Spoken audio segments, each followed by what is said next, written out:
Prakash, let's get in Hindustan Zinc. They reported a pretty much inline set of numbers, net profit beat estimates.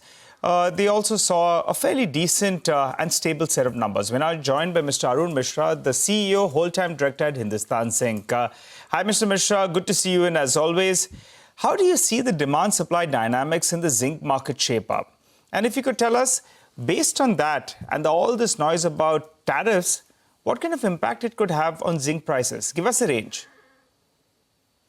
See, the uncertainty in the Western world continues, which is due to the tariff issues. But I believe that by next year, as we go forward one by one, the trade deals will be done and the tariffs will stabilize. That is number one.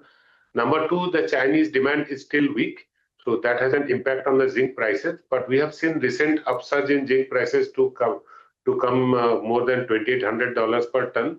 India presents a beautiful scenario with a lot of expenditure on infrastructure. We see very good, strong domestic demand, and we want to cash in on that. Currently, we are about 75% of the market share, and I'm sure going forward, we will continue to get the benefit of Indian expansion as well as good demand from Southeast Asia and India's neighboring countries. So we are safe that way. But yes, my prediction, as I had stated earlier as well, that till next year, March, I don't expect it to leave the range bound parameters of 2650 to 2850. It will remain within that. 2650 to 2850. Got that. That's about zinc. But the one that's actually done very well is silver. Silver prices have outdone even gold prices in the recent past. But could you tell us, post this recent run, it's already around $38 per ounce. And you had predicted earlier, that it will do well. But where is it headed from here? No, my prediction, as I had stated, that based on various world over, will that next year by February or so, it should be around $41, $42 per ton. And so current movement is towards that direction only. And we are very hopeful that this run will continue for at least another 7 to 8 months. Okay, all right. Mr. Misra, going by the silver price moves, do you want to tinker with the guidance given earlier? Because silver could be far more profitable now. Any kind of change in that number? No, it is just one quarter. So we don't revise guidance so soon. And let's continue first focus on increasing volume. In the first quarter, we have done just 250 KT of metal. Perhaps another 15 KT metal we could have produced. So let's focus on volumes, and then we'll see whatever happens. If the guidance to be revised sometime in quarter 3, we'll take a call if it needs to be revised.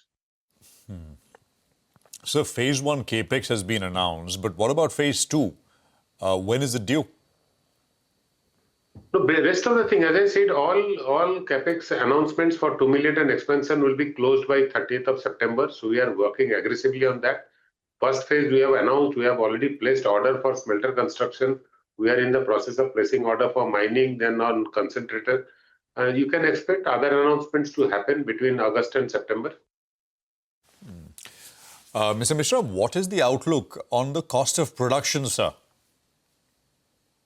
No, so quarter 1 cost of production is lowest ever as far as quarter 1 is concerned. Of course, it went up sequentially from quarter 4. But if you compare to same quarter last year, it's about $100 lesser. So we are working closely. Had we produced 265 KT production, our cost would have been even better than or same as quarter 4. So we are in that direction. We have the capability to take the cost to $1,000 per ton or slightly lesser than that. So I have no worry on cost. Our renewable power mix has improved to 19%. I can see this year we exit at 30% renewable power mix. Our powerhouses have consumed 51% domestic coal. There was a time when we could not consume more than 30% domestic coal.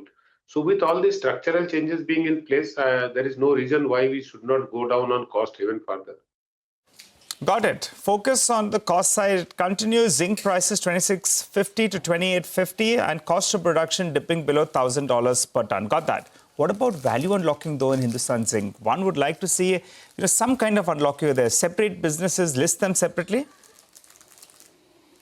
So first, we'll wait for the Vedanta demerger to happen. Once that happens, we also have 2 million ton expansion, all these projects to be announced. All these are announced, then yes, FY26 is perhaps the time, 2026 is the time when we can again talk to Government of India and then come out with some clarification on the subject.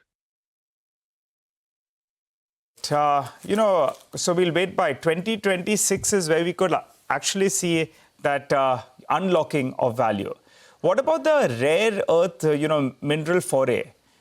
When do we hear about some revenues coming from this business? We know you've got some blocks, there is work going on, but revenues by when? It is still too early in the day because all these blocks that are coming in the critical mineral tranches, they are hardly explored. So first we have to explore, establish the reserve, then the metallurgy of it, how much to be extracted, business viability. So all that is still remain. It's quite early in the day. I can see anywhere between 4 to 5 years when we actually see the revenue stream coming in. Mr. Misra, it's a question which I think we've asked you before. Will Vedanta sell more stake in Hindustan Zinc? What is your sense? No, how can I comment on my shareholders or what decisions they take? I can comment on my operations. That's true, Mr. Misra, but the street wants to know what's the plan. Is there more, sale that's going to come about? So we'll wait by for that. A quick word before we let you go. Viceroy has made various allegations against Vedanta Group as well as Hindustan Zinc as well. What have you made of all these allegations that Viceroy has made? And do you want to comment on it? No, first is if every time I open the report, I have to accept and agree that this is only for educational purpose. Saying that the report is based on the numbers that we have put out in the public domain are already available with every one of us.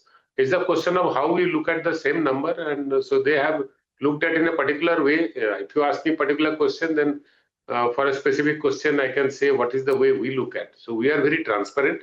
We know we have followed all rules of the laws of the land. We have followed perfect governance as far as taking issues to board, discussing transparently, disclosure to stock exchanges, disclosure to our shareholders. So we are very transparent, and we are transparent, hence the numbers are available.